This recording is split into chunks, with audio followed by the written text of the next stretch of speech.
I don't know, Elizabeth, but oh, y'all stay away. If I could only get to the barn and get out Daddy's old shotgun. Hey everyone, welcome back to Nortman Reviews. We're continuing the Phalanx Covenant Generation Next Part 2 from X-Men number 36. This came out back in 1990, whatever, I don't know. It's a thing. The first issue was done, the first part was in Uncanny X-Men, drawn by Joe Mad, and it introduced the threat of the Phalanx. I mean, they were introduced earlier in other X-Men comic books, but now they had kind of infiltrated the X-Men, and that was a really good issue because Banshee had come back and he started to realize that like all the X-Men are acting weird and that they weren't the X-Men at all and they've been replaced by the Phalanx, this weird techno-organic shit kind of a creature thing. And the only ones in the X-Mansion that were real was Banshee, Sabretooth, White Queen, and Jubilee. And he was able to rescue them all. And then he found out their plan was that they were going after the next generation of mutants, which eventually is kind of the starting point for Generation X comic book that was coming out. So let's just jump in. So those four, Sabretooth, Banshee, White Queen, Jubilee, they are going to try to rescue these kids, right? So there's so much words on this. I was looking through this. I'm like, I need to get caught up on the story. And there's just words. The Phalanx, they do this, they do that. There's this person. Then we turn. And it's just all this confusing shit. I mean, this is Andy Kubert, who he goes back and forth with me. Sometimes I think he can do some really cool stuff. I think he can do some cool covers. But sometimes, it's supposed to probably be disorienting in here, but I don't know. They're talking about someone that the Phalanx had kidnapped in the previous issue, Monet. And is this her and they're trying to assimilate her? I'm not really sure. But they're unsuccessful. They can assimilate humans, but they can't assimilate mutants. And so that's what their kind of whole thing is trying to figure out. So they're talking, there's different heads here. Is this Monet here? I don't know. I mean, what's going on here? Is this Monet? No, maybe. I don't know. I have no idea what's going on. It's so kind of confusing. And it's kind of tiring. And that's just kind of what like 90s X-Men comics were like. I mean, often you talk about like golden age of comic book can be in this era or that era. You know, a lot of people grew up in the 90s and that's when X-Men were super popular and stuff like that. But sometimes the writing in that era and sometimes the art is just like, I don't know what's going on. You just kind of read it and get an overall feeling about what the story is and just kind of move on and hope like it eventually makes sense. But part of the Phalanx is this guy, Cameron Hodge, and he was in the Extinction Agenda storyline, right? Is that it? Not the Executioner song. That's the one that my brother's doing now. Extinction Agenda, yeah. And I don't know what the deal with him is, like what his powers are, but he was unstoppable. He couldn't really be killed, and he was doing all sorts of shit. My memory of that storyline is vague, but it had been some years before he showed up, and now he's part of this like Phalanx shit. But they're just being bad guys, doing bad guy shit and talking, and then there's another guy, Lang, who they mention later in the comic book was somebody who sent a Sentinel attack. I don't know who half these characters are, right? But they're bad guys, and they're like, we're going to do bad guy shit. We're going to go after the next generation of mutants. So, they're still talking about that kind of shit, and I don't know what's going on here, and I don't know anything that's going on up here. But we're going to go after this kid, Everett. So it kind of cuts from there to here, and he starts talking. He's like, you gentlemen have got to be kidding me. You got all these cops surrounding Everett here, you know, and I don't think this was a statement on the state of police, like it could have been in the last few years about police surrounding an unarmed black man. But that's kind of a powerful image right there, especially within the last few years. They're way more calm about this situation, even though they got all their guns pointing out of their head. Let's see, there's 1, 2, 3, 4, 5, 6, 7, 8, 9, 10, 11 or so police officers. But they're like, you're gonna arrest me because I yelled too loud? And like, oh, it's because when you yelled or shouted, all the windows got blown out. Every single window between blah, blah, blah. Yeah, windows were blown out. That's reckless endangerment, vandalism. They're like, basically, you're a mutant, and you did something that caused all this damage and could have caused harm. He says, I tried to explain earlier, the windows are only an after effect. I had my hands full at the time. So you said some sort of creatures made out of liquid metal. Like we're supposed to believe that. But some of these cops start transforming. He's like, well, at least half of you believe me. So some of these cops are Phalanx. So Everett here was apparently in a scuffle with some of them. And now Everett, his mutant power, so he gets the code name Sync. And what he does is he gets in sync with mutant powers that are near him. Before we go on, that's just a cool image. I should play the Maximum Carnage video game. I've played a few comic book video games, and Death of Superman, Batman animated series, Wolverine. This would be a good one. I remember never beating that game, but it was fun, but it was kind of crazy, and I think it's just like, it was cooler looking back on it than the actual game was, but maybe we'll talk about that whenever I play the game. Anyways, so more confusing Andy Kubert art, littered by fucking, I mean, the art is fine. Sometimes you can kind of figure out what's going on, but when you have so many words, like it just words, you got to litter it with words and fucking sound effects, and you're like, what is going on? I can't tell what is happening. But what is happening is this building is coming down, and Sync here, he got in sync with Banshee's powers. So that's how all the windows and everything got shot out. And here comes Banshee, and here comes Sabretooth. Sabretooth has this muzzle over him and these glove gauntlet things to kind of prevent him from being too fucking dangerous. You know, he's still kind of crazy Sabretooth. I don't know about these fucking pointy claw things, these kitty cat claws on his toes. That's just kind of weird. Makes sense. I don't know how I feel about that. Anyways, words. More words. Screeching at him. Blah, blah, blah. Sabretooth saves the boy. Just fucking words, dude.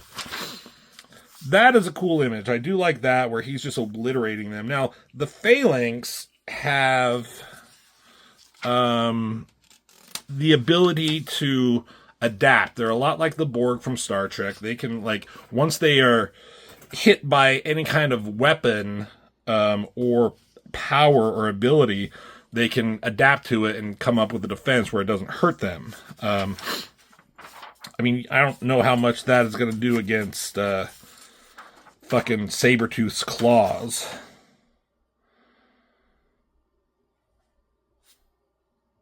But, sorry, I was just kind of reading some of this shit here. Sabretooth is yelling at him because, you know, his ears are kind of hurting. So you don't need to shout anymore, Creed. I'm finished.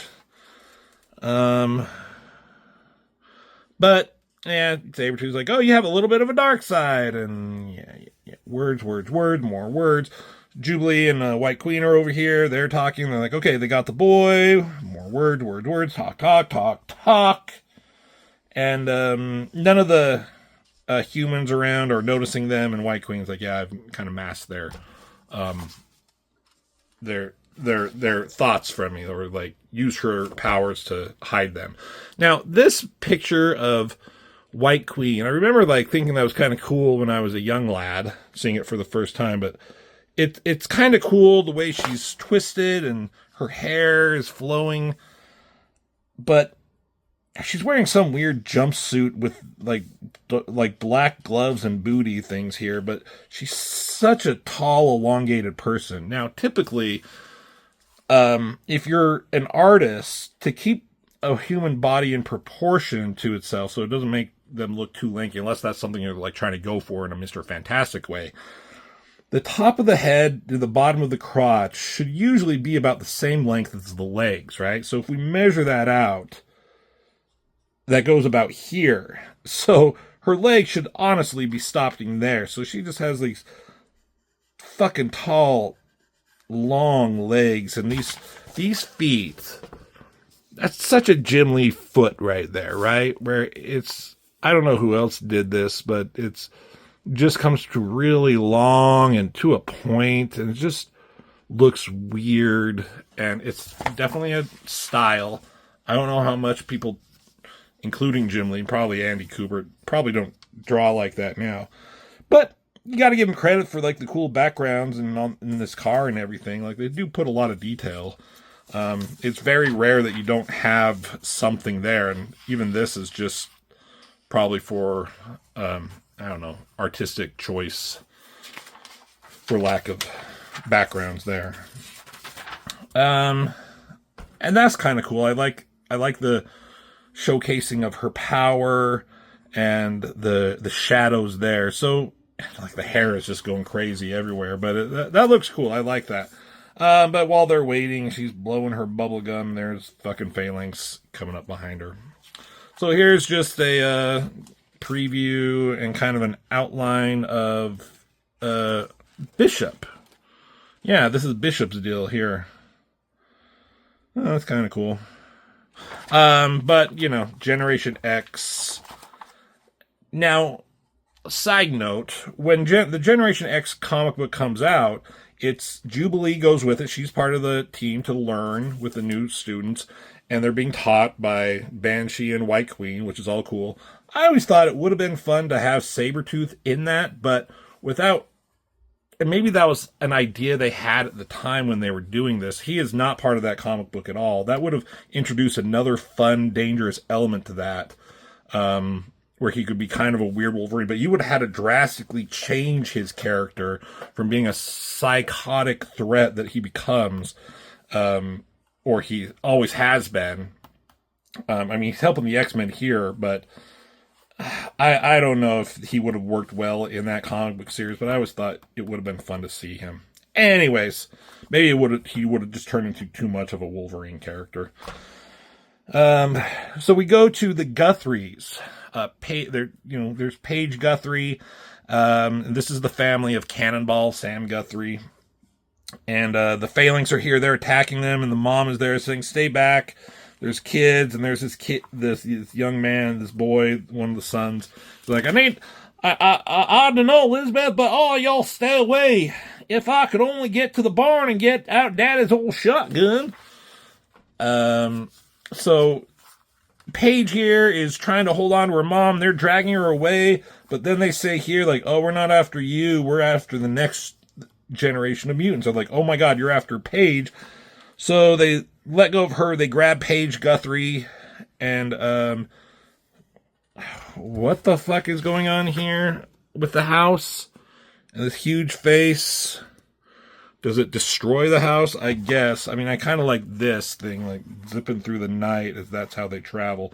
But anyways, they kidnap Paige Guthrie. So good job, fucking dipshit X-Men. You couldn't save Paige Guthrie.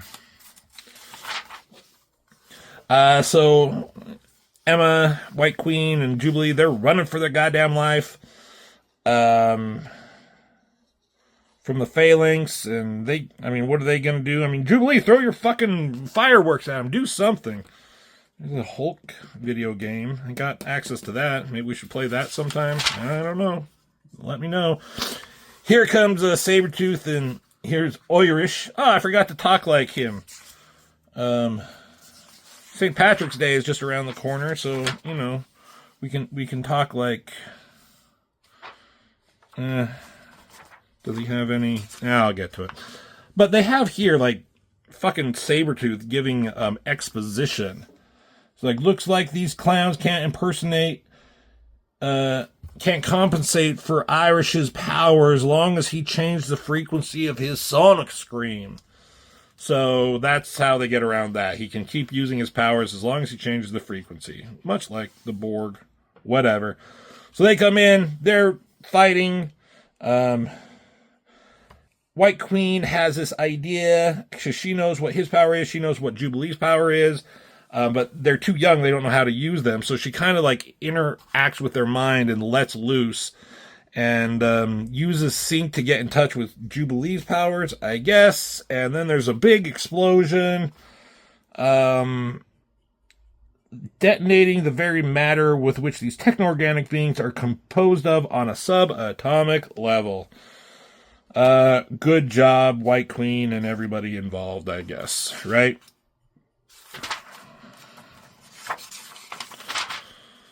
Oh my god, and just more yelling and more words, and there's this bad guy Lang. Lang, are you involved in this? You are Stephen Lang, the madman who tried to kill the X-Men years ago with a Sentinel attack inside of all that rubbish, aren't you? And somehow he has, like, Jean Grey's sister Sarah, and that's a big deal. I don't know why. More yelling at each other and talking, and... Paige Guthrie's been taken. Oh, shit, that sucks. Hate never stops to reason, Emma. You more than anyone should know that. Yeah, fuck you, Banshee. But here's another one of the kids. Blast his hide! Yeah, fuck you, Banshee. That's kind of a cool shot, though. When these guys get together in the Generation X book, I always thought they just should have fucked. Yeah, but they never did.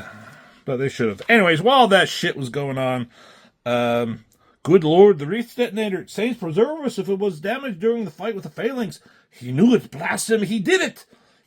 As if things weren't bad enough. What is that? Sabretooth has escaped! So Sabretooth is gone. He got rid of his shackles, and he's out of there. He's like, see ya, suckers! And he is gone. So... there's that. There's the X-Men. Issue 36, Phalanx Covenant, Generation X, Part 2. There's only 4 parts, so we'll get through this fairly quick. Thanks for watching. Leave comments. What'd you think of this? Did I give the story in the 90s comics a bit of a hard time with this? Do I just need to sit down and read it and pay more attention? I don't know. Maybe.